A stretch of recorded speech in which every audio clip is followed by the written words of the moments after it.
Hello, friends. I was so happy to get all of your friendly comments for the first installment of reading my book, Doll Girl Meets Dead Guy. I'm so glad there was an audience for kind of a casual author read aloud. A few of you even said that it is your preferred way to listen to a book, which I actually agree with. I love hearing authors read their own books. I just feel like they know the book best, so even if they're not like as slick and professional, there's something really warm and cozy about it. And I really enjoy reading my books aloud. I read them all aloud to my partner as I'm writing them. So if you're just joining me for some reason, this is part 2. There should be 7 installments. I really hope that you can't hear the construction work going on outside. It's like I live in such a quiet neighborhood, but of course, almost as soon as I start a YouTube channel, they decide they're going to do some like very intense, long-running work with construction vehicles across the street, but I'm hoping it doesn't come through very strongly on the video. But if you get a little of it,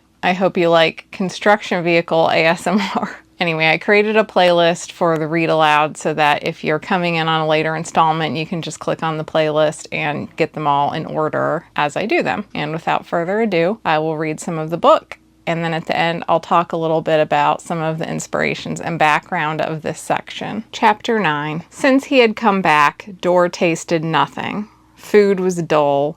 Broth was like salted water with some faintly bitter mineral quality. Potatoes were just mush. Toast was rough and lifeless. The only thing he tasted at all was the one thing he didn't want to taste, the harshly medicinal cocktail of herbs and spell work that he'd have to drink every day now if he wanted to remain alive and well. This chocolate tart was like a miracle. It felt like the first thing he'd ever tasted, like he'd been completely reborn and forgotten everything but this. Its sweet silkiness was balanced by a pleasant bitterness, a roasty, molten combination of cocoa bean and cream that lingered on the tongue like a deep kiss. Spirits beyond, I shouldn't think of it like that. He just wanted more. It was the first thing that reminded him how good it was to live. Here, please, take it all. Sorla handed it over, a bit messily, then added dangerously, I brought 2. Just 1, he said. I'm supposed to eat only simple food for now. Oh, yes, don't get sick. Sometimes I forget that for flesh people, food has to go all the way through and out. She wiggled her finger in the air, as if to suggest an anatomy lesson. You do eat, don't you? He asked. But where does that go? It's a spell, she said. Once I swallow food, it vanishes. There's a portal somewhere.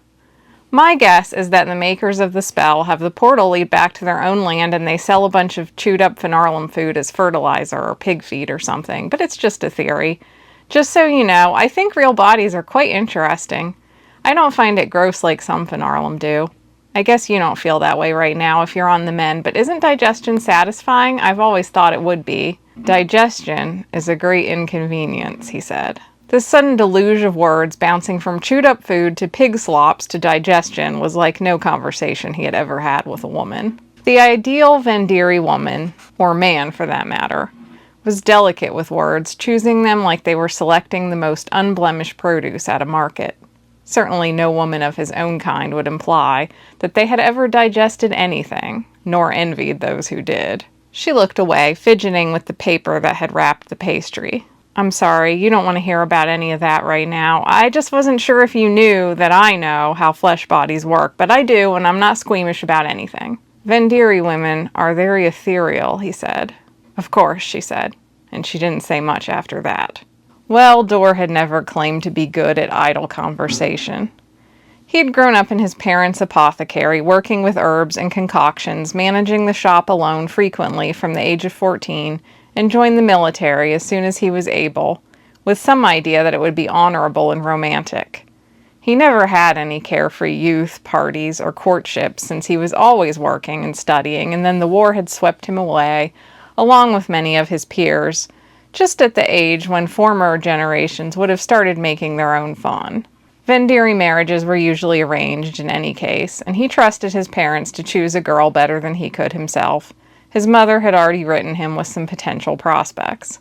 He shot a few quick glances at her, still vaguely alarmed by how she looked so very alive and had a quite agreeable appearance. He had never really known a phenarlum, but it wasn't strange to see them. He knew a few people who had hired phenarlum as servants, since they usually showed up in Lioness already possessing domestic skills and eager to work for actual wages, and the Vendiri were happy to hire them, perhaps even with a little extra sympathy because their existence was the fault of other Daramons.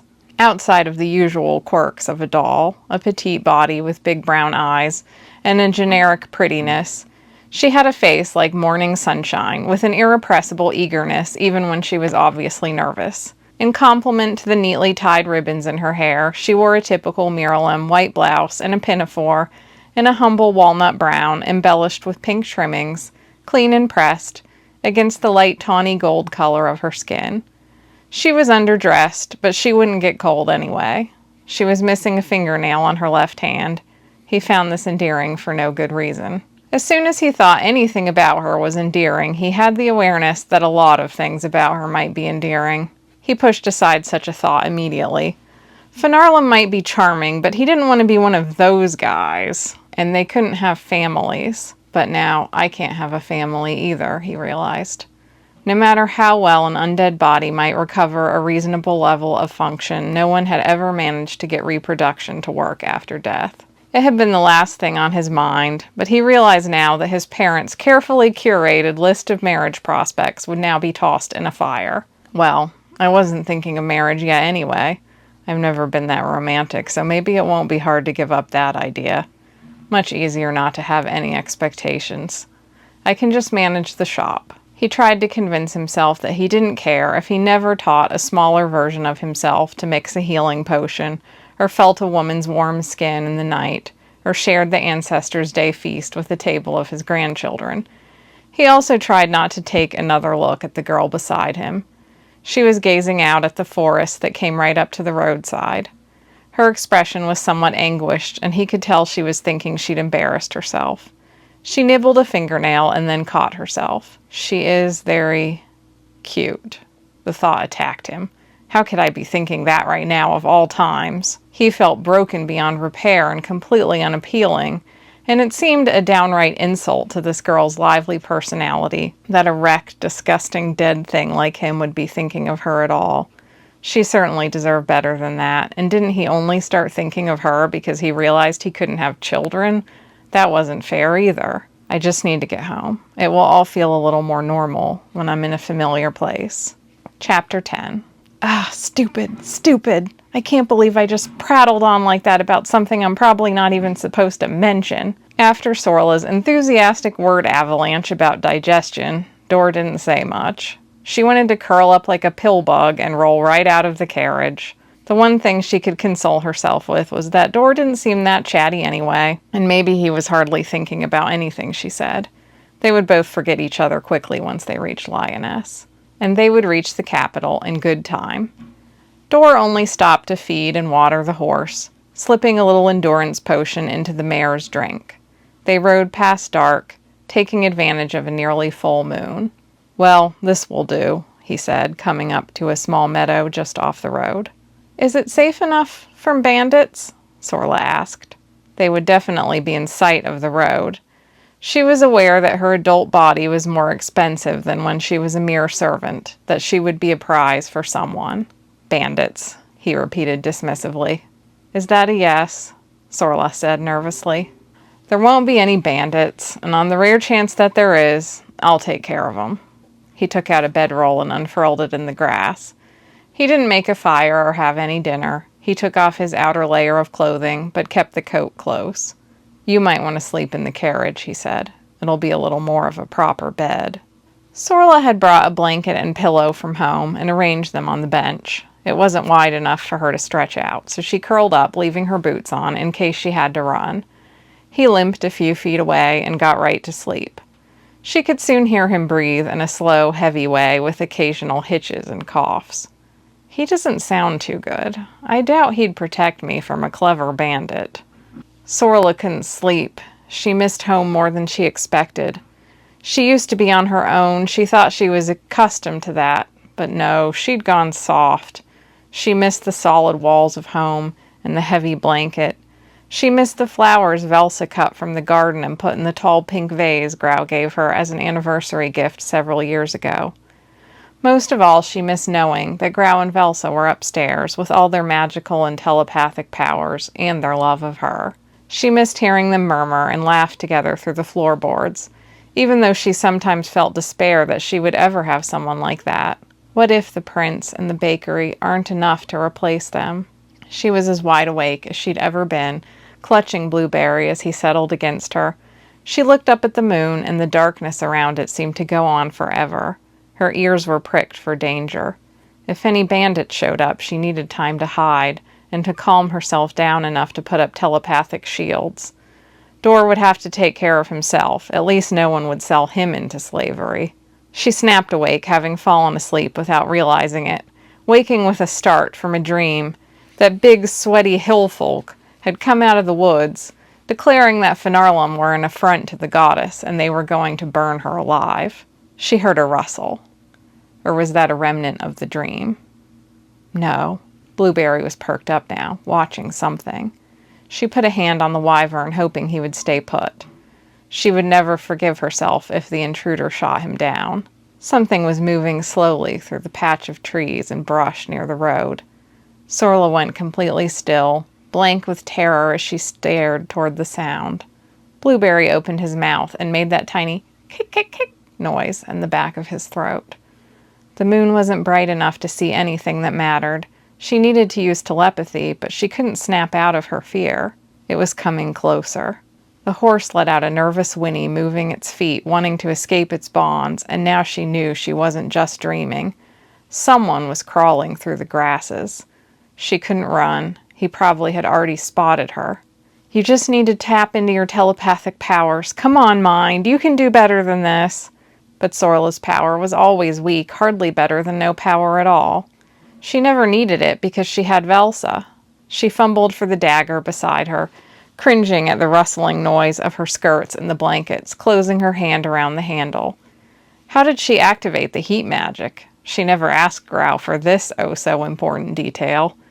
With her other arm, she held Blueberry against her. He didn't like that and started wriggling around, making louder honks of protest. It was coming closer and closer. It was almost within striking distance of the sleeping Dor. Any minute a weapon would flash in the night, or maybe a telepathic attack Dor wouldn't even see coming. Suddenly, Dor's arm flung out of the covers, poison dart gun in hand, and Sorla heard the click of its trigger. A pained little dog bark followed. Dor was on his feet now, gun still at the ready, but his shoulders relaxed. Damn, he said softly. He glanced back at Sorla. Did that wake you up? It was just a dog. I thought it might be a wolf. Sorla started shaking with relief. I wasn't sleeping, she said. I thought it was a bandit, or the hill folk. The hill folk? You know. I'm not sure I do. The fur and hide clans, the tribesmen of the hills who think Finarlum are an abomination against the goddess. Once in a while they come into town, and if they see me, they will start making wards with their hands and speaking creepy prayers. They think we should be burned to release our souls. I had no idea, he repeated with a hint of sympathy in his rough voice. But I told you I'd protect you. What if it had been a bandit or a tribesman? I think they would have stabbed you before you even knew it. That dog never got close to me, he said. I shot it with the potion. I would have done the same no matter what it was. The dog was whimpering and sniffing up Dor's leg. As it stands, I temporarily blinded this dog, he said, allowing the dog to sniff his hand before he scratched its ears as if in apology. But the spell will fade in a day or two. It seems friendly, if confused. Anyway, if you're this worried about bandits and so on, why are you going to a big city like Lioness? Because I'll be safe there. I'll be under royal protection. Royal protection, he snorted. Why would the prince want a doll girl? As Sorla's terror faded, a fuming anger replaced it. Excuse me, I see you are Dalarian's cousin after all. He wants me to work in the royal bakery, and maybe, just maybe, it's because people come to town, just to eat my baked goods. I'm getting very tired of people suggesting he has some nefarious purpose, and that I should just stay in my safe little town and do the same safe little things I always do. I apologize, he said gruffly. I didn't mean to say it in the way I did. I would think the same if the prince made an offer to my sister. I wouldn't trust the motives of Prince Seldon with any young woman. I've never heard any rumors about him, Sorla said. now wondering if there was something she didn't know. Is he a playboy? Not exactly. Or is this just based on a general feeling that young women need big, tall, strong men to protect them even when they're half dead and probably could use some help themselves? Dora immediately withdrew, giving her a cool look, but that was rich of him when he'd started it. I'll be out of your way soon, he said with a note of finality. The dog was still sniffing him with great interest and perhaps concern. The dog stopped and whined and licked Dora's hand. Blueberry was approaching the dog from around Dora's side, sniffing in return, and the noses of the two beasts met. Sorla tensed when the dog barked, and Blueberry briefly fanned his wings, but the tension faded almost as soon as it began. Well, I don't know what we'll do with this dog, but it needs a better home than wherever it came from, Dora said. The dog's fur was thick and matted, concealing the dog's skinny form at first glance, but upon closer inspection she could see that it was unkempt skin and bones. It looked like a farm dog that should have lots of children to play with, all big sweet eyes, long snout, floppy little ears, and wagging tail. It does look hungry. The dog kept trying to sniff and lick Dora while Blueberry tried to sniff and groom the dog in return. Dora ran a hand across the dog's ribs. Now he went to the back of the carriage and got out the stew. The dog trotted after him, making tiny groans, like it was trying to hold back its starvation. Blueberry had flown onto the dog's back and was now riding it, picking fleas out of its fur and nibbling them up. Oh, Blue! If Sorla hadn't been so annoyed at Dora, she would have laughed over this. Have you considered keeping a dog in the capital? He asked. What, to protect me from Prince Seldon? She said with a little sarcasm. I can't bring a dog to the bakery, and I think it likes you better than me. While the dog ate up all the rations, Dalaran had insisted Dora needed to eat himself. Dora took out a lantern and matches. As he lit the lantern, she noticed with sudden shock that his hands didn't match. One was pale, and the other was tanned, and they also seemed to have slightly different shape and length of fingers. He caught her staring, and his face darkened. The dog was sniffing him all over and whined. This dog doesn't like me. It smells death, he said. You're not dead any more than I am, Sorla said. She could guess at what happened. She'd heard the tales. Daramons could be pieced back together, even from other bodies. Once, when Grau still had a flesh body and was badly hurt, Velsa had to go and ask the great necromancer Dormingara for the organs of a preserved corpse. I can see you haven't tasted death. I have more than tasted it. It's poisoned me, he said. Go get some sleep. I'll keep watch. You need rest too, she said, and food. You just gave your dinner to the dog, and the tonic Dalaran said you need. I don't need anyone to mother me, he said. I'll take care of myself. We're making good time, and we'll be there quite soon. Oh, I'm not mothering you. I'm just making sure you don't turn into a monster for purely selfish motives. By now, Sorla had abandoned the idea of showing him gentle consideration. I don't want that any more than you do. He sat down on his blanket and pulled his boots back on, the dog and Wyvern following. The dog kept sniffing at his clothes, his feet, his face, and everything else until he was fending off the dog as much as he was getting dressed, but he had shut her out. She'd seen and heard enough of war that she could paint a terrible picture in her mind of what it would be like to die there. He didn't want to talk about or think about it, even though it was bearing down on him, weighing on the life he had left. She never wanted to talk about the time when she was enslaved either. But that was what aggravated her about him. He probably thought he had seen things she would never understand. I'm sure I've seen things he'll never understand either. He thought she'd never tasted death. Well, she'd never tasted flesh and blood life, but it didn't stop her from living. Chapter 11. Dora realized, quickly but still a little too late, that he had grown too relaxed with his passenger. He let her see his bare hands. He wasn't himself anymore. Getting better wasn't the same as going back to the way things were, when he felt young and vigorous and ready to defend his home and family. Now he was slow and clumsy, and she was right. A bandit probably would have put a few arrows in his sleeping body and run off with her. At least, as expected, no bandits came for them this night. Instead, he just temporarily blinded a hungry mutt. When I get home, I'm tossing the blinding potion. I never want to use this shit again. I'll only keep it long enough to see this girl to safety. It was harder to hide the truth in the moonlight. Fears crept closer. The spirit world whispered in the trees, reminding all mortals that death would always win. When he shut his eyes, he could see the faces of men on the other side, paralyzed with terror as the Miralem telepaths used their powers to shut down their minds and bodies, so Dor and the other potion specialists could shoot them with the darts. When the Miralem released their minds, their vision was gone. Any who escaped that fate and tried to fight back were met by the swordsmen, and Dor remembered feeling exhilaration at all of this at first, a rush of triumph that they were winning. But it was always later, always in the after, in the darkness, that he truly heard their screaming. Both of them eventually nodded off for a short time, and then he woke with the sunrise and readied the horse. Sorla rummaged in her pack and offered him another pastry. "It's a good thing I brought food since you gave yours away. Not that I blame you. Poor fellow." She patted the dog's eager head. It was still sniffing everywhere, trying to figure out why it couldn't see. The spell should start to wear off by evening, but even just seeing the dog's confusion reminded him of men groping across the bodies of their fellow soldiers, blood on their hands. "It's a girl, actually. I poked under the tail earlier." "Oh, you're a girl dog. Aw, you're pretty, aren't you? You're a pretty girl." Sorla lavished attention on the dog and then said, "If you don't like that pastry, I have another one. That one is my odd specialty, a savory red cabbage pastry. Not everyone gets excited about cabbage." "Are you talking to me or the dog?" "You, of course. I told you I don't need your assistance to feed myself." "I know you do need to eat, so I am simply making sure you have food available." "Fine, I'll eat as we go." "Excellent." She grabbed the dog and heaved it up into the seat with her. She was stronger than he expected, her wyvern settling onto her lap, still picking at the dog's fleas. Dor had every intention for the dog to walk alongside the carriage, but he couldn't bring himself to say that now. He took the cue, tossing his bedroll in the back and climbing up beside her. She tried not to talk to him for a few minutes, but she was watching him, making sure he took a bite. He could tell she wasn't going to let him get away with skipping breakfast, so although a cabbage pastry hardly sounded exciting, he nibbled a corner.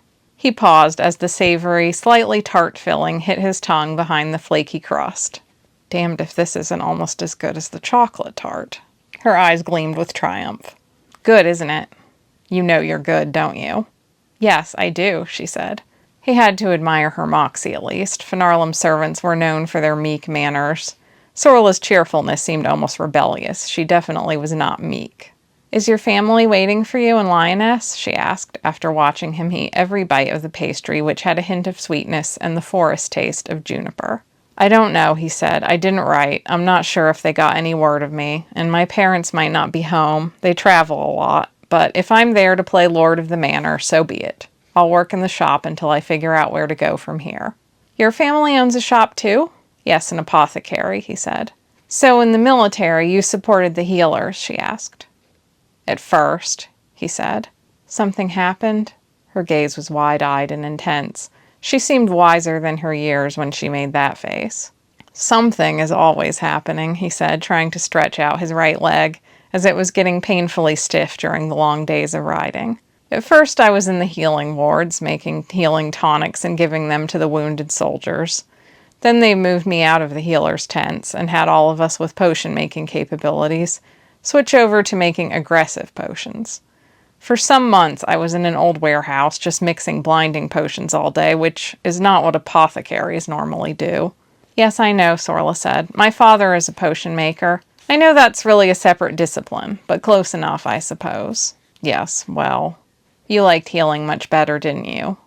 Dor didn't like admitting that he preferred healing to fighting. It felt a little unmanly, and he was already feeling so broken. He might never see her again after they arrived in the city, but he couldn't help wanting to impress upon her that he was a strong man who would fight to protect others. "I'm sure you heard that General Froskar was badly injured and is healing up," Dor said. Morale took a blow, and the new general who replaced him had some different ideas. "He feels that we should wage an emotional war, above all else. He sees the cultural beliefs of the southern Daramons as the greatest weakness we can exploit. They see a battlefield death as glorious, but if they go home maimed, that is shameful." "Yes, and then they're expected to get their affairs in order and commit suicide. I can see how that would weaken their morale," she said. But what about our men? Are they getting enough care if the apothecaries are making attack potions? No, he said. I'm sure they are not. It was already overwhelming. We don't hear it from the top, but, well, in the past several months, they moved me from potion making to the battlefield itself, to shoot men with poison myself. I fought on the Western Front, at the port of Dwiren. Dwiren was the southernmost holding of Fernana, the nation which Seldon's family ruled. It was so far south that it seemed like another country, an outpost that had borne the brunt of the fighting, as far as Fernana was concerned. I was there when Prince Seldon himself decided to join the fray, he said. He promised himself he wouldn't get into it when she fawned over Seldon, but now he could feel his tongue loosening, unable to help itself any more. Oh, Sorla said. Well, I know he had gone down there.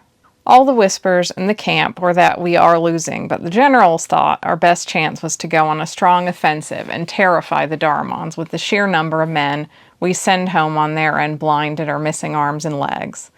That's what all the potion making was for. We were absolutely loaded with them, and that was when Seldon insisted he get himself down there to fight. Do you think it's Prince Seldon's fault that the Battle of Dwiren didn't go well? Sorla sounded downright annoyed.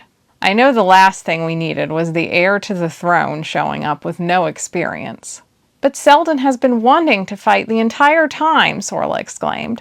When Prince Somon was killed, his family made him stay home, but he finally insisted that his place was with his people and went to fight. And is he wrong? What kind of leader just sits at home, safe, while sending ordinary people to die? He didn't do us ordinary people any favors, Dor huffed. He had no battle experience, the generals deferred to him, and I died covering his retreat. So that's his fault? Sorla snapped. Who else's fault is it? He shouldn't have been out there. He's the crown prince. Maybe if he'd been with us from the beginning, but it's way too late to jump in now. Not only did I die, but my friends died, and they didn't come back. He rubbed his right hand, feeling an itch in the unfamiliar fingers that was surely just his imagination. Well, he's not here to tell his side of the story, but I doubt the entire battle hinged on Seldon, Sorla said. And I know he's trying to do the right thing. So, all I'm saying is that the royals are only mortals, but they're raised to think they can have and do whatever they want. That goes for any of them anywhere, Dor said. And I don't know how much he wanted to get his opinion in on tactics, but... It sounds like things weren't going that well anyway, Sorla said, fear softening her anger so that she now sounded more vulnerable. Like, the Battle of Dwiren was sort of a last-ditch effort. Dor had felt that at the time, and he still did. When they moved him to the front lines with blinding potion in hand, all he saw were scared young men who looked just like him on the enemy side, and scared young men he knew personally on his own side, all of them destroying each other's lives far beyond the battlefield and never getting anywhere. This wasn't just a skirmish over the best farmland or mines or control of the Atlantis River. Each side was trying to strike pain in the very heart of their opposition's way of life, and each side's way of life seemed perfectly developed to oppose the other, for centuries in the past and the future. How could that end? There was no way to wrap it up neatly. The colonites wanted control of the world. There were dark ancestral memories of Miralem subjugating them, of telepathic torture, assaults by dragon riders, holy wars waged in the name of the Mother Goddess. The Miralem had blood on their hands, but they also had a point. In the colonite lands, women were not treated as equals, and slavery had always been legal. When he saw the fear in Sorla's eyes, the reason for all that death became more stark. She had a lot to lose if colonites ruled the world. We're still sending new recruits, and we haven't surrendered yet, he said, trying to reassure her now. It's not over. Sorla looked even more grave. Is it harder to maim people than to kill them? I would think it might be, to have to hear them. Death is very quiet, but suffering isn't. You have to shut it out, he said. Keep your eyes on the goal, and bring up all your inner ruthlessness. And you were good at it, weren't you, he thought.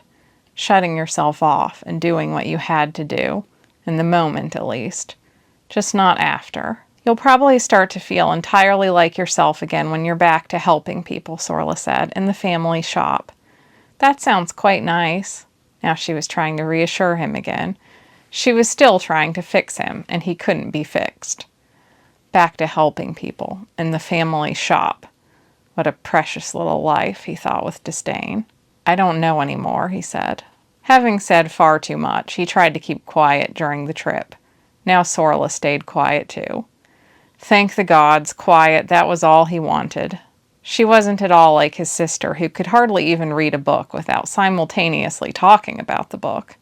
She was the only person he knew who interrupted people while she was reading. But as soon as Sorla went quiet, he found it just as bothersome. He had upset her. Here she was, traveling to Lyonesse all alone without any ally. What if she wants to be Prince Seldon's courtesan? That thought occurred to him, as unpleasant as the tonic he drank this morning. The thought of some rich royal man who rushed foolishly into battle, also having control over Sorla's fate, was painful. She looked so slight and sweet. Curses! Why do I keep worrying about how she'll fare in the capital? Her fate isn't mine to worry over, and I damn sure don't want her worrying over me. A lot of people seem to become uncontrollably carnal when on the front lines. It seemed to do the opposite to Dor. He didn't even want to think about flesh and blood. But it is making me feel protective. Can't imagine having sex anymore, not all messed up like I am, but I don't like the thought of such men targeting her. I mean, it's hard not to get suspicious of a powerful man extending a special invitation to a Finarlem girl. Dor thought he would check on her now and then, from a distance, just to be sure. By late afternoon, they reached the outskirts of the capital, passing the sprawling farms that fed its masses. It was the beginning of spring, and the farmers were out readying the fields for spring plantings, the air pungent with fertilizer.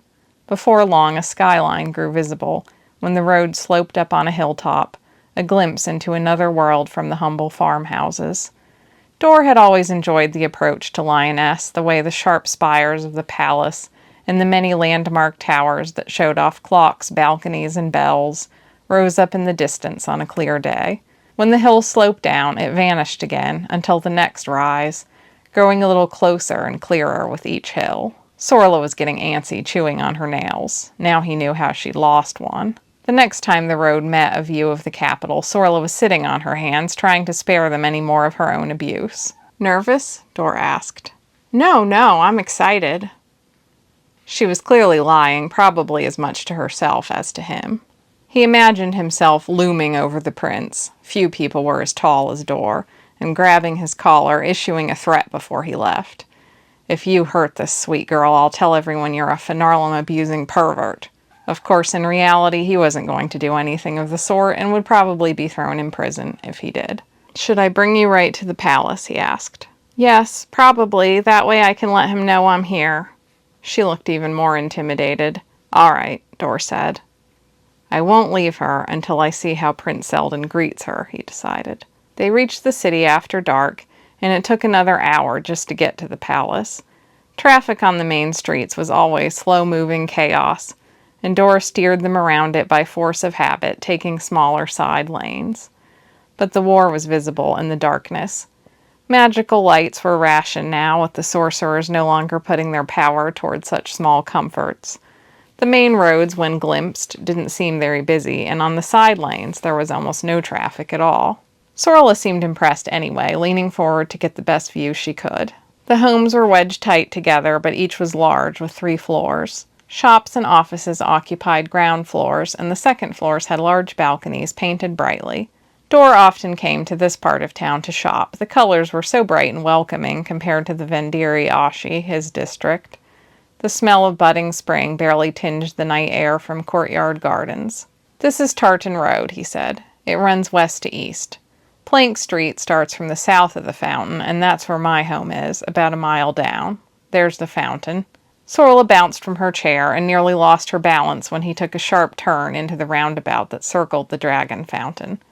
This landmark had stood for centuries, and was, true to its name, a massive coiling dragon made of stone, captured as if about to take flight, with water pouring from its mouth. It was sculpted to size, as tall as the fine shops around the square, and it too was dark. Whoa! Sorla gaped at it. It was one of those monuments that informed you that you were in the territory of royal families, old families, and wherever you had come from was far behind you. Usually it's illuminated, Dor said with some shock, with hundreds of magical lights. I guess that would be wasteful now. It's still quite a sight. The city has changed, he murmured. The atmosphere is so dark and quiet. It has plenty of hustle and bustle compared to Dor Myrna, Sorla said. The palace is to the north, Dor said, steering around a carriage of gawking tourists, or more likely, he considered, war refugees, that had stopped cold in the intersection. And your bakery is there, on the palace road. The towers of the palace were too dark to be seen just now. It was softly lit, like the other houses, with just enough romantic lighting to keep the inhabitants from stumbling in the dark or fumbling for their feasts. Sorla might have been to the capital once before, but she couldn't stop staring out every direction. I barely saw the city when I was here, Sorla finally murmured. It's very grand. He could tell she was trying to place herself in these surroundings. The shops and homes surrounding the palace had stood for hundreds of years, and they had always been for the noble Miralem families. After dark, the pedestrians were shadowed, moving between evening cafes and theaters in cloaks and capes, but he didn't have to see them to know there were no Finarlem here. The soft glow and shimmer of the nightlife was still comforting, even if it was not really for him or Sorla. He wasn't sure how she would be treated. It was hard to say. The Miralem religion valued equality, in theory, but not everyone followed the ideals of their faith, and that was certainly true everywhere. She went quiet, squirming a little, clutching her wyvern as he kept trying to wriggle away.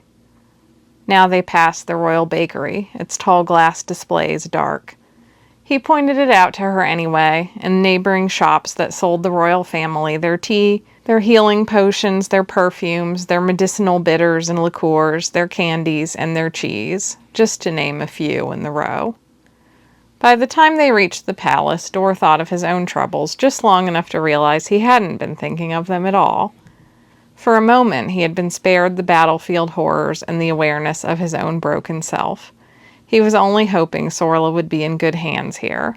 But then he snapped out of it. They were enjoying an uneasy peace, but they hadn't exactly gotten along and would only keep arguing if the journey went on any longer.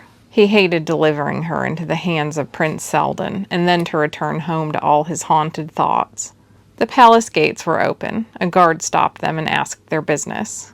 Sorla Thano, sir, here at the request of Prince Seldon. She sounded calm, but was squeezing Blueberry tightly enough that he let out a strangled squawk and started twisting ever more vigorously within her clenched arms. The dog barked as if to tell Sorla to be gentle to her new grooming buddy. I don't think Prince Seldon was expecting a menagerie, the guard chuckled, but I've been told to expect you. Is this gentleman your escort? Sorla glanced fleetingly at Dor. Only to this point, she said, and the dog belongs to him. The dog, Dor started to protest, but decided not to bother. She looked nervous now. Prince Seldon is expecting Blueberry. Very well, I'll show you inside. Thank you for the ride, Sorla said, hesitating before she started to clamber down. Let me see you to the door. I'm quite fine, Sorla insisted. The guard offered a hand. Sorry, girl, she whispered, patting the dog. You are entirely sure Prince Seldon is expecting you, Dor asked. Yes, absolutely sure. She looked annoyed. Good evening, and goodbye. She sounded determined again, lightly accepting the guard's hand to hop down and then taking her bag from the back of the carriage. Dor wanted to go after her, as he had vowed to do. She looked very small standing in the broad courtyard with the short yet burly guard. But he would be meddling if he attempted to limp after her, dog in tow. She was on her own path now. Chapter 12. Sorla shot one last glance at Dor as he circled his carriage around the wide courtyard and headed back out into the city. Now this trip can properly begin. Dor didn't know Prince Seldon like she did. I am absolutely ready for this position. I've worked so hard, I'll make the royal bakery proud. The guard took her to a side door of the palace, and Sorla wondered if it was a servant's entrance, but there was no way of figuring the hierarchy of doors. She just couldn't help remembering that when she was last here with her parents and Lord Gara, they came in the main door. The guard led her inside a softly lit hall, the magic light drawing out the warm tones of the wooden floor and the rich red-hued tapestry on the wall. A small mirror hung beside the tapestry, where Sorla saw herself disheveled from travel, with no trace of her carefully maintained curls, clad in her humble dress and apron. She quickly smoothed her hair and fixed the ribbons and pins that kept her locks tucked neatly behind her ears, just as Seldon turned a corner ahead. She couldn't help the feeling inside her, like a jar of bugs had been released inside her stuffing to race around. Her hands were tingling. She was practically a kid the last time she saw him in the flesh. He was as handsome as she remembered. She could tell that, even down the hall. His clothes were simple but fine, dyed in rich tones of deep forest green, royal blue, and ochre, with gold buttons that caught the lights. He had a toddling little girl by the hand, and a young and curvaceous woman in an evening gown walked beside him. The little girl might be Nisina, the daughter of Princess Ingnara, but the woman was certainly not his sister. "Sorla, I'm so glad you made it." Seldon went right up to her and offered a hand for Blueberry to land on. "Here's the feisty little guy, huh? How was your trip?" About half of her relaxed right away at this friendly greeting. "Good. Luckily, I was able to find someone going this way." "Oh, curses. If you'd said something, I would have sent a carriage. Well, I'm glad to hear it. You must be exhausted, I'm sure." Nisina was clutching his trousers, and he crouched, with Blueberry gripping his arm. "Look at this, huh? A wyvern. This is Blueberry, and this is my friend, Sorla." Nisina was staring at Sorla in terror before bursting into tears. "Nissie, that is no way to treat a friend. Remember what I told you about crying when you see people," he said, growing firm. Nisina immediately tried to wipe her tears and buck up. "Why does she look funny?" she said in a small voice. "I'm sorry for Nissie's behavior," he said, looking a little exasperated at the toddler. "We're trying to teach her that people look all sorts of different ways, but she hasn't seen a Finarlem before. It's a lesson we've been learning. Our warriors have come home in such an alarming state, and I try to visit the veterans' wards every week. I bring her along. The sooner she learns not to cry because a man's lost his nose, the better." "What a grim greeting," the woman said. "It's so nice to meet you. Seldon has told the court a lot about you." "Thank you," Sorla said, feeling disoriented. Did he have to compare her to a man without a nose? She'd just looked at herself in the mirror, but now she was reminded that even when her clothes were clean and her hair was nice, and she had an expensive body designed to look attractive, plenty of Marilyn would still find her uncanny. And who was this woman, anyway?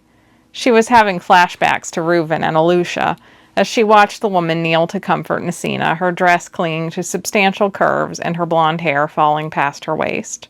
"I'm Conalem, Seldon's very distant cousin, from Avalon," she said. "I've come to court to help all the men without noses." "A healer," Sorla said, and now she realized that the evening gown was the light blue of a novice priestess, and maybe simpler than the usual court gown. "A priestess of Valamir." "Newly minted," Conalem said, shy and pleased. "She's modest, but she's an excellent skin shaper," Seldon said, "and we can't get enough of them. Hopefully it'll all be over someday, but for now I'm hoping to gather the broadest network of support for returning soldiers so they can heal up quickly. I'm so glad you're here. Wrath has been running the magic bake shop all by himself after Salvi died, and, well, he's no Salvi. You're amazing. I'm confident you're going to get it all back to shape." "The magic bake shop, that's the one by the perfume shop," Sorla stammered, having heard nothing about a magic bake shop. Bakers and magic bakers were not the same profession at all. One made delicious baked goods. The other made spells. Spells that just happened to be infused in pastry and bread. "Oh, no, don't worry. Not that big one," Seldon said. "No, he means the little magic bake shop right by the dragon fountain," Conalem said. "It's very cozy, and it has a back alley entrance, so you won't get all the rabble. You'll have lots of quiet time to work on magic." "Magic?" Sorla wondered if this was the point where a flesh and blood girl might faint. She was getting a funny out-of-body feeling herself. "He thinks I'm good at magic?" I never ever would have said." "Wrath is a great guy," Seldon said, "but incredibly absent-minded. I know you run a tight operation." All Sorla could think was that she frequently bragged about her talented parents in her letters. She was extremely proud of them, and she was always eager to help Grau make potions, but she didn't help him with the actual magic part. She was patient with precise measurements and keeping pots from burning. Grau was the one with actual sorcery. "I must have worded something poorly and given the wrong idea." But now she'd come this far, and he was so happy to see her, all for a job she would certainly fail at. You seem tired and frazzled, Connellem said, probably picking up on Sorla's emotions. Let's just get you to a bed for now, and Seldon will take you to the shop in the morning. Of course. We can talk more in the morning, Seldon said. We prepared the room where you stayed last time. I thought some familiar surroundings would be comforting. It really is good to see you again. You haven't changed a bit. Well, I promise I actually have, Sorla said, realizing with horror that she had just gotten an adult body when she last saw him, and of course he might have expected her to look older somehow. Oh, I do know that. I keep all your letters and reread them now and then. We were kids when we started that, weren't we? He said, bringing back all the phantom insects fluttering around her innards. How are things back home? He asked. Your parents are well? Yes, very well. I hope they'll manage the cafe without me, but it's all very well. Sorla swallowed, missing home terribly. She yearned to have either one of her parents here to talk to about this mistake. As much as I loved them, I'm not sure I realized just how much they really did become my parents. Seldon was just as friendly and easygoing as she remembered, without any intimidating royal airs, and his ugly handsomeness was as intriguing as ever, but she did remember him being more romantic. Now she wasn't sure if she just imagined all that when Connellem kept drawing her attention. She was a beautiful woman, that curtain of hair swinging with every step, her lush mouth, and a knife at her waist that was definitely too fine to have been purchased off a blanket in the bazaar. While Finarlan women were made to satisfy a Colonite man's ideal of beauty, delicate and petite, Sorla sometimes wondered if worshipping a goddess for centuries made Miralem women look more like goddesses themselves. Sorla's parents endlessly discouraged her from comparing herself to Miralem girls, but as a result she just felt like she couldn't vent those feelings to anyone, and they simmered inside. Will you take Nissie back to the dinner? Seldon asked this fertile deity. I'll be right along. Of course. I'll see you soon, Sorla. It was lovely to meet you, Connellem said, smiling. Seldon pulled a magical light from its niche in the wall and led her down a hall to a wide spiral staircase that was vaguely familiar from her one and only previous visit to the palace. She remembered the warrior woman carved into the newel post, her stiff pose with a spear in hand and stylized curves and close-fitting battle armor. It's been a busy week, Seldon said, sounding more tired now, almost confiding. Do you want any dinner sent to your room? I would invite you, but there is still some class protocol I might be breaching. As if I really care, but... He shrugged. No, I am not really in any kind of mood to eat. I'm just relieved to have made it, Sorla said. Not that it was a hard trip, as it turned out, but traveling makes me nervous. I am so sorry I didn't send an escort. I feel like an idiot. Glad it went well. I'd never have forgiven myself. He stopped at a door and faced her. I have a lot on my mind, but it is good to see you. His weathered face usually looked older than his years, but when he smiled, he seemed a younger man. Just like Dor. You too? Sorla felt dizzy. What does he mean by this? He opened the door to a room that was much too big for her. I'm glad your family is well. Grau has handled becoming a Finarlan all right. They had discussed this in letters already. She was starting to think he was a little nervous around her, too. Yes, I think it was harder on Mayrin. I think he prefers not having to eat unless he wants to, and being able to handle poisons with his bare hands. Seldon chuckled. I can see how a workaholic potion maker might see advantages to that position. How is your family? Sorla asked, wondering what was weighing on his mind so much. Maybe it was just the war, as usual, but it felt like more. There's so much going on. He heaved a sigh that seemed weighted down with boulders. This war is not going well, Sorla. Not at all. In what way? She said, trying not to feel panic at the tone of his voice. She knew the war was dragging on, but she also assumed that her home would be safe, and that she would never be dragged back into slavery by invading colonites. Now she wondered if that was naive. Promise you won't whisper of this to anyone, he said, speaking in the barest whisper himself. But the dragons are almost gone. Gone? Dead. His throat sounded knotted. They breached the defenses in Kota, and a coded message came from the royal family there requesting help. They are proud, isolated. If they want my help, it's really gone wrong, and we're in a bad position. General Froscar is still not able to return to the battlefield. He took her hand and squeezed it. We need you, Sorla. Me? She sputtered. I don't think I can do much if it's that bad. What happens if we lose? He had the most haunted look in his eyes. She could feel his misery and reluctance. It scared her into silence. We won't, he said. We will prevail. We must. These are the lands where people are free, and where everyone who shares that belief is welcome. And Valimir has granted us our telepathic gifts. We've never lost, and we won't. She didn't feel convinced by this now, but she forced all her fears out of her head so he wouldn't sense them. He tried to smile and lighten the mood. I'm just glad to see you. There's a lot of pressure on me to marry. I mean, of course, you've read my complaints. It's been that way for years, ever since my brother died particularly, and now that Inga's gone ahead, what's my excuse? Everyone thought she'd have to be cajoled into it, but no. Her and Joran are almost unbearable together, baby talk, mating like rabbits, and Kana, well, I get along with her just fine. She seems very amenable to me. We're related, but very distantly. Just what you want in the royal line, eh? Why is he telling me he's glad to see me, and then this?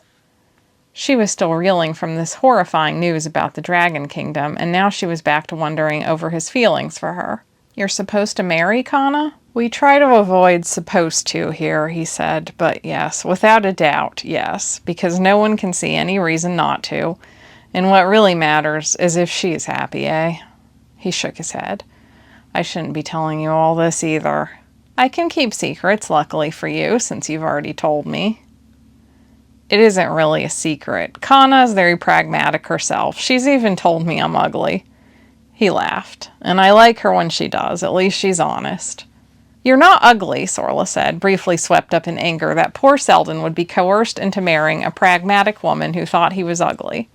He met her eyes. Although he didn't move, he suddenly seemed to be standing closer than she had realized. You must have odd taste in men, he said, laughing again, but without much humor. Now an overwhelming wave of embarrassment swept over her. I don't know, maybe I just don't trust the handsome ones as much. Get a good rest, he said. You'll hear more soon. Thank you for coming, Sorla. His gaze briefly lingered, and then he went out the door. As soon as the heavy wood wedged shut in its old, slightly warped frame, and the lock clicked definitively, she dropped her bag and sagged onto the floor beside it. Fates, that wasn't nothing, was it? What does all this mean? Is he happy to see me because I'm a distraction from the woman he doesn't love? Is it just because he needs me to work at the magical bakery? Will any of it matter if we're about to lose this war? Seldon's interest in her had always been unusual. Reuven was her neighbor. Of course he might like her the way circles of young people of the same age might shift their affections around. When she was moping all over the house about Reuven, Grau told her he'd had several girls in his hometown briefly pine over him, only to move on quickly enough, and that she would move on to someone better too. But Seldon was a prince. He had no reason to maintain a correspondence with her for years, or offer her a position. He'd never even tasted her baked goods. She had an itchy feeling all over her body, like something was in her that needed out, and Seldon somehow held the key to relief. She'd felt like this with Reuven before, and there was no relief at all, except a slow fade. But now it was worse. So much worse. There was all sorts of fear mixed in, and that made her yearn for someone to love her, hold her, protect her. She shoved herself back to her feet, sat on the bed, and pulled off her shoes, letting them tumble onto the plush rug. The sound was almost entirely absorbed. Stop it. Seldon looks like he needs you as much as you could ever need him. You just told Dor you've never needed anyone to protect you, and that's absolutely true. You're a survivor, whatever happens, and you'll figure all of this out on your own. Chapter 13. The rest of the city was turning in, even the bar crawlers, by the time Dor reached the Vendiri Ashi. Here the shops remained open until midnight, the restaurants until 2, and most people slept through the sunrise and opened back up at noon. I'll have to readjust to this, Dor thought, yawning. He brought the horse and carriage to the back, handing them off to the family's male servant, Raoul. Are my parents at home, Raoul? No, sir, they are in Drenalile. I figured as much. Miss Una Lease is running the shop. Yes, I'll see her now. You had better, sir. Everyone thinks you are dead, Raoul said, showing his usual level of restraint. Can you return the horse and carriage to the hiring station in the morning? Of course, and the dog. I don't know if I'm going to keep it, but... Shall I feed it and keep it in the stable, sir, until we see how it behaves with cats? Dora reluctantly gave up the dog to Raoul. His enthusiasm over seeing his sister was severely dampened as he realized he was coming back dead and she would know. Una would think this was romantic, and convincing her otherwise would be more of a chore than it was worth. At least he was feeling better every day, his body knitting and getting back to normal function. He was aching badly all over, but his heart was beating steadily now. He mustered all his strength, and perhaps most importantly, his sense of normalcy, as he looked at the family home he had not seen in years. It was 3 stories with the shop and kitchen on the bottom, living space above, and then the 4 bedrooms. Although it was mostly dark like the rest of the city, it looked cozy with its plain colors, twin chimneys, and surrounding herb gardens. He used to envy the more colorful Miralem houses, and now he was just glad to see his own. The back door to the shop was open. Una's voice came from inside. I'm so sorry, Mr. Vorlin. It was just a little slip. Slip? Well, I'm glad your slip wasn't poisoning me. This is the 2nd time. I'm mixing up the new stuff right now, and if you keep yelling at me, I'll mess it up again, Una cried back. What a welcome, too. Dor joined her at the counter, slipping in the unlit back hall, and throwing an apron over his head as a matter of habit. What's the trouble? Dor! Una shrieked. She dropped everything and sagged against the counter. We thought you were dead. Well, I'm glad you're not, because you never made mistakes on my medicine, Mr. Vorlin said coolly, giving the counter a little rap. He was a fussily aged man, dressed all in black, with lace collar and cuffs, and a heart condition he managed with a weekly concoction he had been buying from their shop for a decade.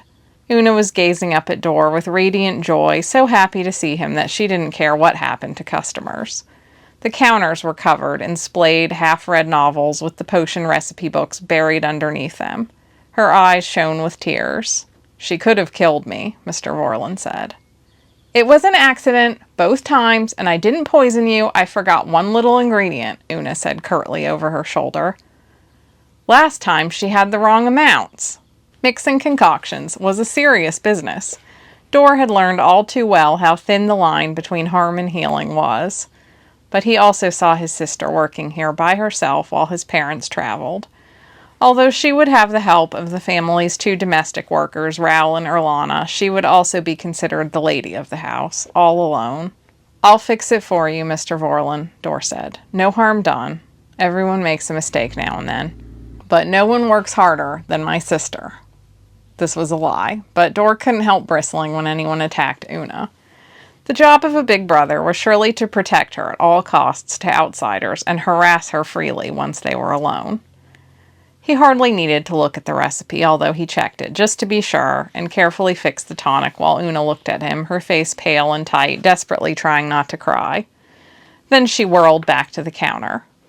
There, he's got it all taken care of. Of course, I would have been happy to do the same. I'd rather you didn't, young woman. No charge, of course. Dor looked at Mr. Vorlin, his eyes a firm command that he should leave now without fuss. I thought you were lost in the battle at Dwiren, Mr. Vorlin said. I was. Mr. Vorlin got the point. Narkala Nomshan, he whispered in customary blessing. Mercies of the spirit world. Dor stared at him in silence until he left, and it certainly didn't take long for Dor's glower to drive him away. Coming back from the dead might be customary, but it wasn't common, and the few people in their district who had returned were known mainly for this dubious distinction. Unpleasant to think he was one of them now, like Alufia the witch who lived alone in a small green house, and withered old Jor who brought 1 book at the bookshop every week but was rarely seen otherwise. Both were quite old and didn't seem to have any family. He had never thought to wonder why. Of course there was also Sathon, a guard at the Vendiri temple, a friendly and unremarkable fellow who lived with his parents and had never married. Well, of course he hadn't. Dor lifted her mourning veil. Maybe you wouldn't make mistakes if you could see." She threw her arms around him and finally let out the sobs of happiness and relief she'd been holding in, and he remembered why anyone would cheat death. Her fingers dug into his ribs. She held him like she thought he might slip away from her. "It's okay," he said. "I'm here. They brought me back. I'm guessing there was a miscommunication." "We had a message that you were dead beyond revival, and it's been weeks, and hardly anyone is getting revived these days. I didn't think we were important enough for that." "They sent me to our cousin Dalaran." "The one who isn't very good?" "I guess he's good enough. He said it was close, but I'm here. I do feel like absolute shit." "I see you have a soldier's mouth," she said prudishly, but she couldn't maintain any airs. She pulled away from him reluctantly. "You feel all right. You're warm." "I'm lukewarm at best," he said. "I'm not all right, really, and I don't want to talk about it either." She studied him and seemed unnerved. He was different, and he already knew he didn't look well, in body or spirit. "After you've meditated at the temple," she began. "I'm not meditating. I'm here to help you with the shop so it doesn't turn into a disaster and so you can do something you like better even." "You'll feel much better with a meditation, I'm sure," she said. "Una, I stopped with all the meditations and blessings and offerings to the gods as soon as I joined up," he said bluntly. "I just want to get back to work. I'll help you close up." He lifted a battered leather-bound copy of a novel, The Perfume of Skulls, off the ledger book. "Spirits above, don't leave books from the subscription library splayed open. They're not yours." She looked somewhat heartbroken that he was rejecting their gods, but she seemed to be getting the point quickly that he had been through things. "I'm still getting the hang of it all, of course, but I am trying. I told Mayron and Faerun I had everything under control, and they could go make the offerings for you and Drenalile. I knew that was important to them, even if it isn't to you. But you don't have everything under control." "I don't know how I make so many mistakes," she said. "I know I must learn to be focused. It's just so hard. My mind is all over the place, and no matter how I try, I find myself thinking about the fate of Lord Birador facing the trials of the dark curses while Bryndia searches for the Sword of Life. You must try to give the trials of Mr. Vorlin at least as much attention as the trials of Lord So-and-so." "Birador," she said passionately, as if this was important at all. "Thank you for helping me with Mr. Vorlin, by the way. I feel so stupid. I just don't know how." "It's not really your nature, I realize." "Yes, but since I said I could handle it, I have no excuses for this," she said ruefully. He was realizing just how long he had been gone. His sister looked older and taller. She was wearing the simple black dress, he remembered, with fitted sleeves and tight black gloves, but over it was a short cape of the darkest possible shade of purple and matching top that laced across her breasts. Her overskirt had a deep V notched in the front, also lace, that looked a bit suggestive, even though not a single inch of skin was showing on her entire body, not even her face once she pulled the veil back over it. She looked very grown up, and he expected his friends would think her pretty. She caught his look. "Oh, Dor, I'm not wearing those old-fashioned droopy dresses anymore because I'm no longer a kid."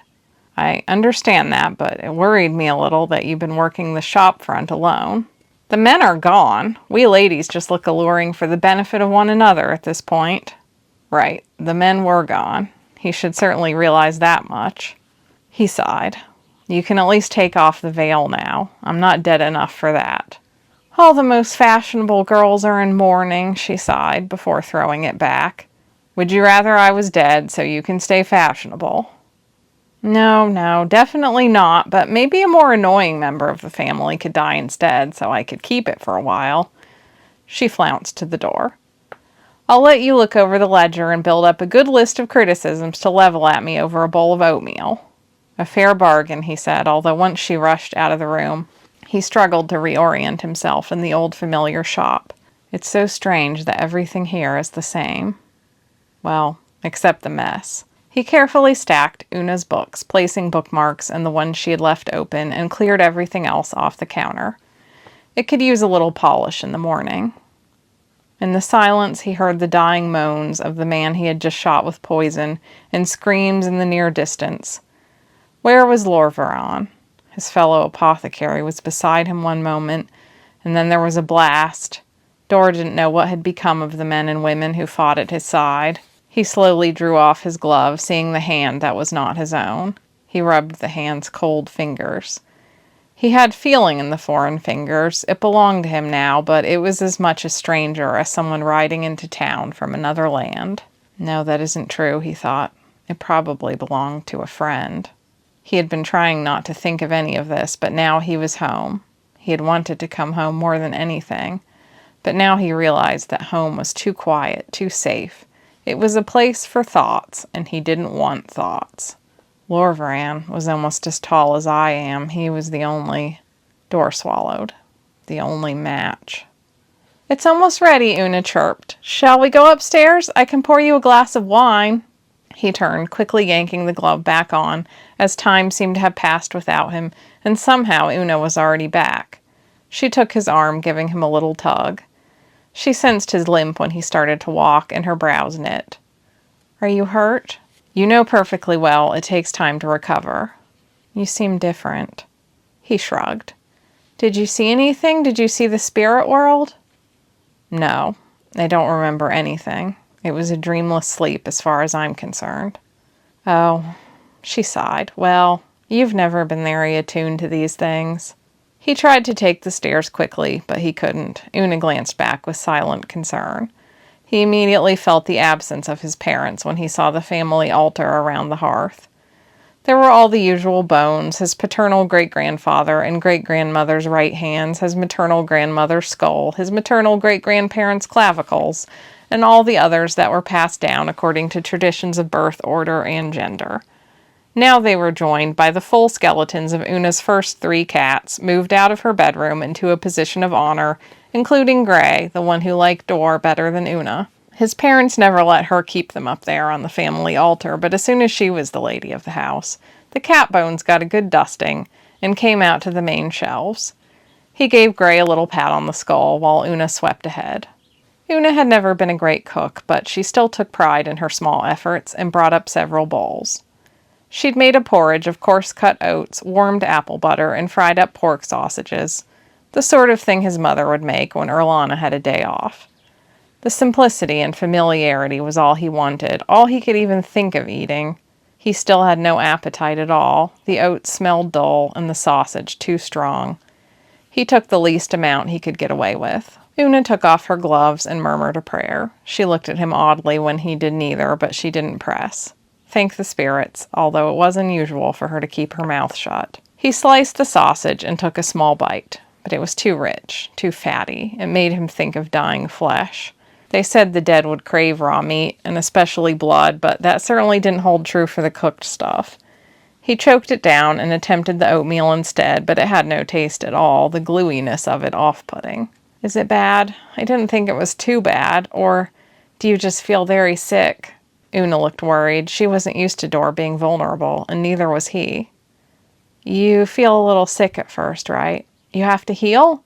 But you're supposed to eat. I know that much." "It has nothing to do with your cooking. My sense of taste is messed up. A lot of things feel messed up right now. You'll just have to be patient with me. Anyway, you must have been having a hard time of it too. I'm impressed with you running the shop by yourself, even with a mistake now and then. You've stepped up to support the family." Usually flattery worked with Una, but her attention was locked on him. "You have to eat, Dor. I know that much or you'll lose your soul." Her voice turned to a whisper.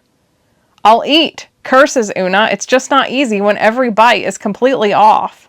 "But you're trying to make me talk about myself instead, and usually you're so responsible. I'm the one who always forgets to do what I need to do." "This has nothing to do with being responsible. I was nearly blown to pieces, and now I'm supposed to just sit down and have wine and oatmeal, a very strange pairing, by the way, by candlelight, like nothing happened. I'm completely fucked up and I shouldn't be alive. The dead should just stay dead." "Dor." She covered her face. "But I'm so happy you're here. It felt like a piece of me was ripped out when I thought you weren't coming back. You always seemed so strong. I never thought you would die. I couldn't even believe it, except that the house was so lonely. And day after day, no word, nothing. It was incomprehensible. I thought we'd have families and our kids would play together like we did, and..." "Well, there won't be a family for me now," he snapped. Tears welled in her eyes as her mouth set, attempting to preserve dignity. She had learned more composure in his years away as well. I'm sorry, he choked out. I shouldn't yell at you, but all these people died around me and they didn't come back. I don't know why I should. I hate that you were grieving, but I chose to fight. And if my body was broken, I wanted to die. Death is ugly. I don't want to spend my life flirting with it. Someone worked hard to bring you back so you could keep living, she said, and they did it because that's what we do. We're not afraid to dance with the spirit world, and we don't toss people aside just because they're broken. We love them anyway. You have to eat. I'll write Mayrin and Fayrin and tell them to come right home.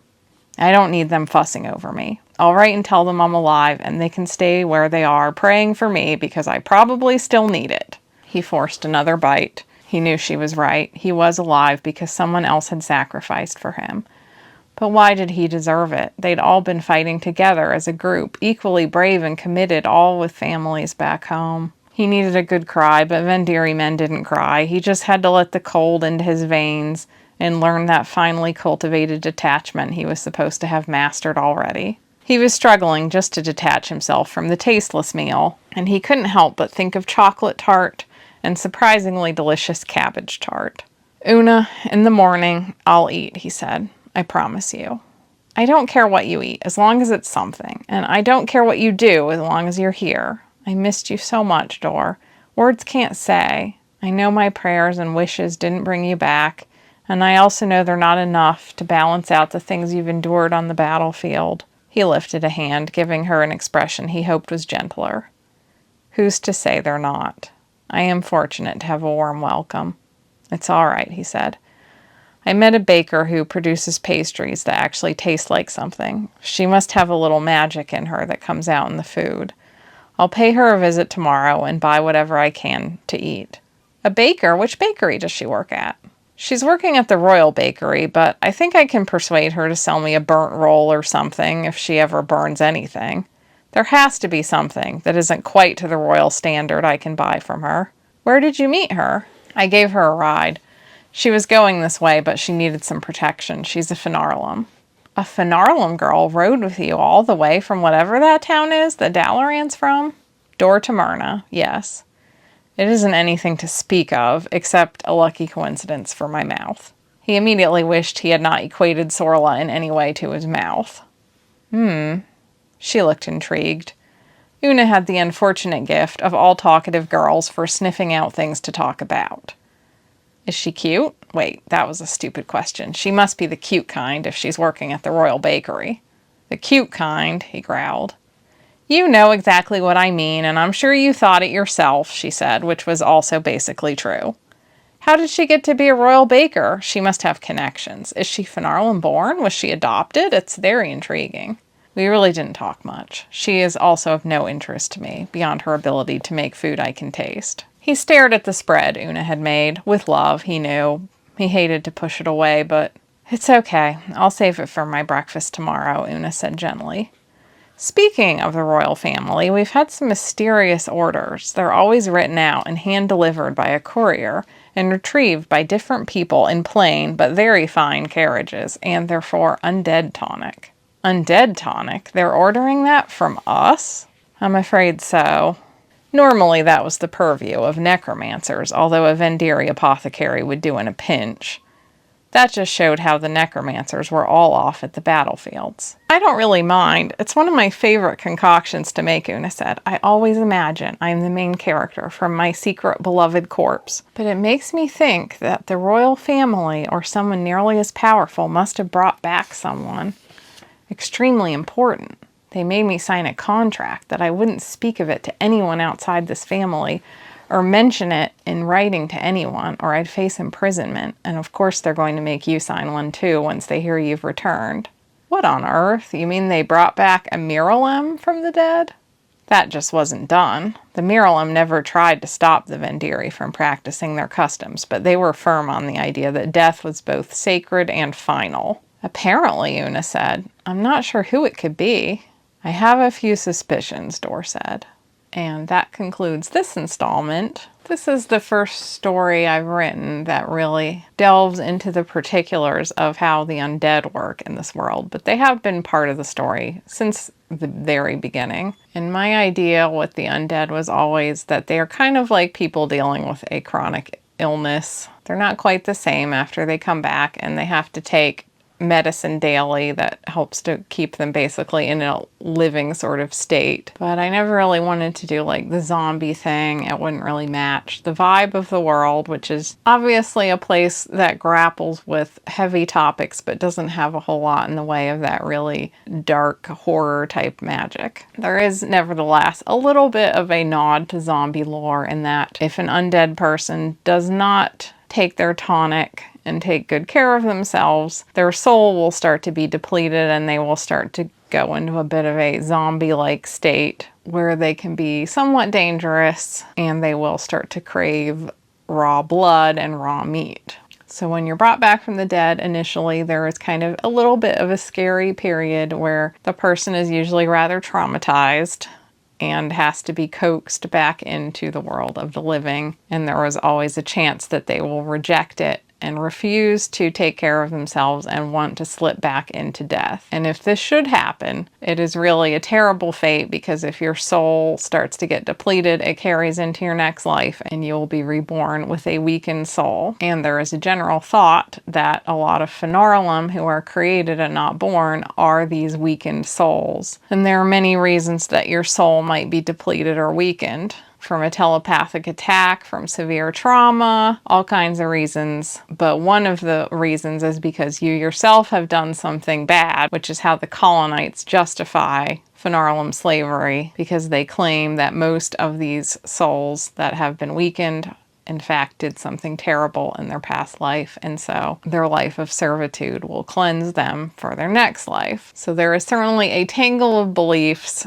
depending on which people you're hanging out with in this world. As the author, I try to not say too much what is real or true, or think about that too much myself, but simply to let the peoples of the world work it out themselves. I should probably also note that this takes place quite a bit after the Broken Queen. I'd have to consult my timeline to tell you exactly how much, but it's like 20 years, maybe even a little more. So anything that you hear about the Dragon Kingdom is considerably far in the future and is perhaps a little bit of a spoiler, but in this book I don't get too deeply into what is going on over there. At some point I probably will have to write like a short story or two about what ultimately happened to the characters that you're getting to know in the Court of the Last Dragon. I'm trying not to write as much out of order going forward, but it was one of those things that after I wrote the Cursed Soul trilogy and this book, then I thought, uh-oh, I really better go back and cover the fate of the Dragon Kingdom,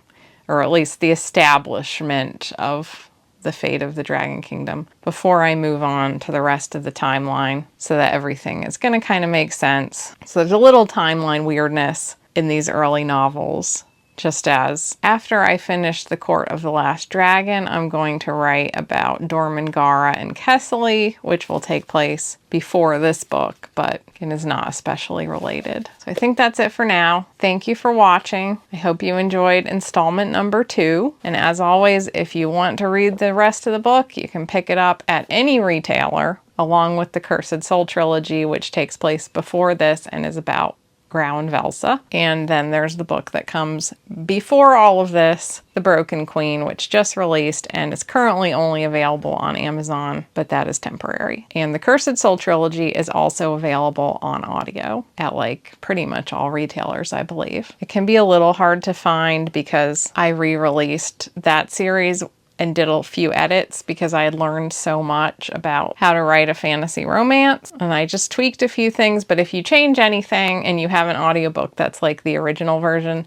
Amazon won't link them together. So if you look on Amazon, it won't be the first result, but it is there, I promise. I will try to get the next installment up next week. We'll see. But either way, I will also have some more regular videos up this week. And thank you again so much for all your kind words on the last installment. It really bolstered my writing mojo, not only for reading more of this, but also for working on my next book. So thank you so much. That was like an unexpected and wonderful side effect that I didn't even realize when I started doing this. And I'll see you soon.